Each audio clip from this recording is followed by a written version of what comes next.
Oke, hari ini kita mau bongkar salah satu kisah cinta paling heboh di pasar saham kita. Kisah antara para investor retail dengan si raksasa batubara, ITMG. Tapi pertanyaannya, cinta ini beneran tulus atau cuma cinta buta? Yuk kita cari tahu bareng-bareng. Nah, ini dia nih pertanyaan utamanya. Apakah rasa suka ke ITMJ ini memang pantas? Atau jangan-jangan yang dicintai itu cuma kenangan manis dari tahun 2022, pas harga batubara lagi tinggi-tingginya? Menarik. Oke, kita mulai dulu dari dasarnya ya. Kenapa sih ITMG ini bisa jadi favorit banget? Sampai-sampai dibilang saham tambang yang paling alim loh di bursa. Jadi gini, reputasi ITMG itu bukan kaleng-kaleng, fondasinya kuat banget. Pertama, mereka itu terkenal royal bagi-bagi dividen. Siapa sih yang gak suka? Kedua, bisnisnya itu terintegrasi penuh, dari nambang di hulu sampai ngurusin logistik di hilir. Dan yang paling penting nih, kontrak kerja mereka itu aman jaya sampai puluhan tahun ke depan. Setidaknya sampai 2028 dan 2035. Jelas aja kan, pasar jadi jatuh cinta. Sekarang kita masuk ke bagian yang paling bikin banyak orang kesengsem, kekuatan finansialnya. Ini nih, fondasi dari semua cerita cinta tadi. Coba kita lihat. Bukti nomor 1.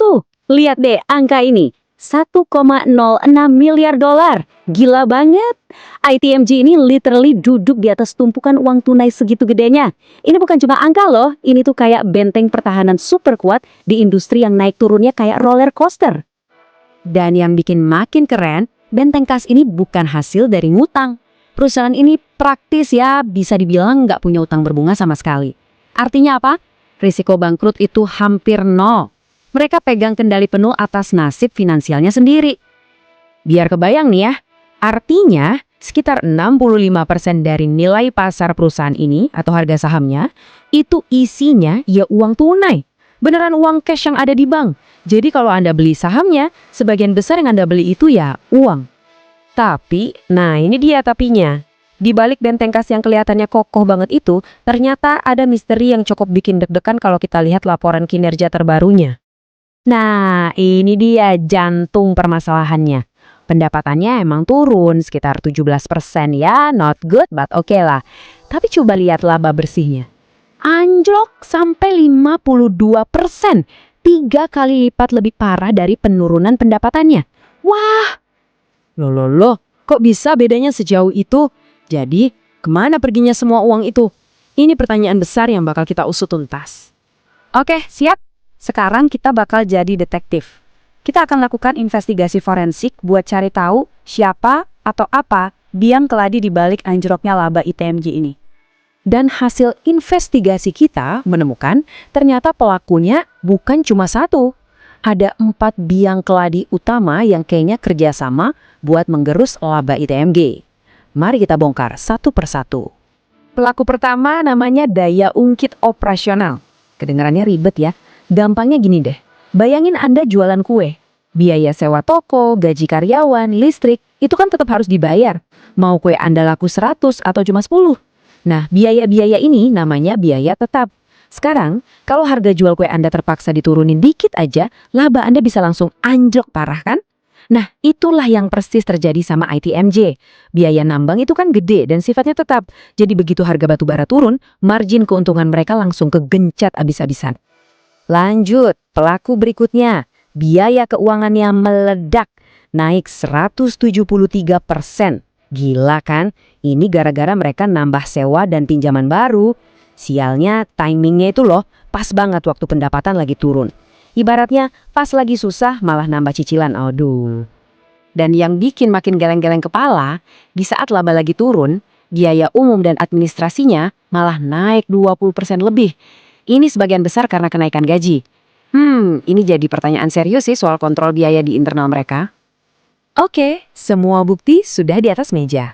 Sekarang saatnya kita tarik kesimpulan dan kasih putusan akhir.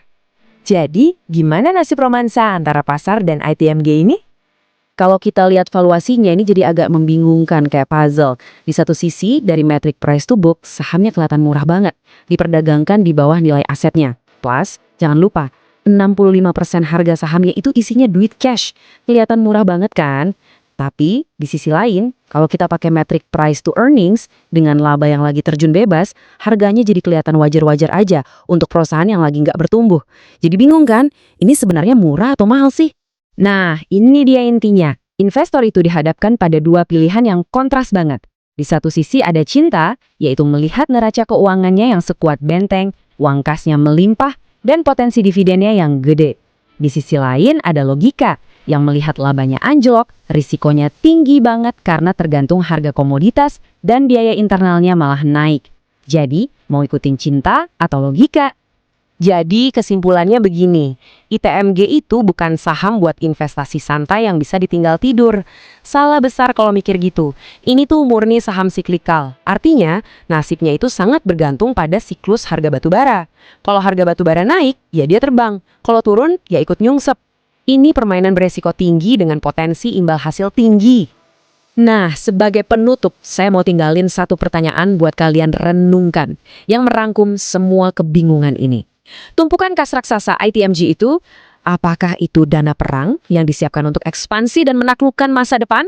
Atau itu cuma bantalan empuk buat menahan benturan saat perusahaan ini jatuh lebih dalam? Jawaban dari pertanyaan inilah yang akan menentukan kelanjutan kisah cinta ini.